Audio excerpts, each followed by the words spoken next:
Guys, so today mag-roller skates ako. Finally, I have a time to do this because I focus on studying and I have to study talaga. So, I have a time limit to do this and I waste 20 seconds already. So I have, I don't know, because my time limit is 3 minutes for every vlog. Kasi every time I vlog, I never able to send it because I'm always over 3 minutes. Kasi yung time limit dyan, at 1.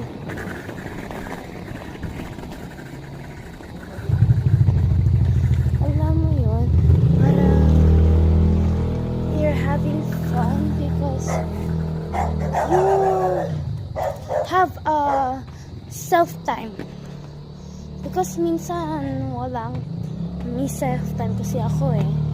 Parang puro ako like practice, training, and studying. Yan, at least may time na ako na ganito. Ayun na, naka 1 minute na ako. So, pwede na ako magdahan-dahan. Palagi ko gusto mag-send sa YouTube. Pero, the case is, talaga, hindi ako makasend. Kasi, yun na, wala na. Yes. Hi.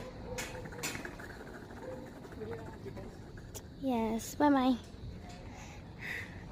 Hindi nga ata alam na naka-vlog ako.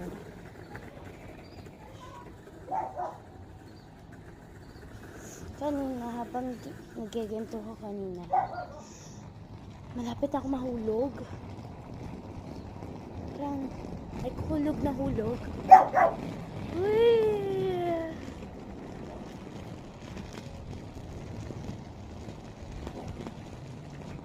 Slow down ako dito. So, yun lang guys. Balik na ako sa bahay ko. And, yun lang for today kasi ayun na nga, may time limit ako and I have to study for my / do my projects because almost do it tomorrow or this week. So bye, see you next time.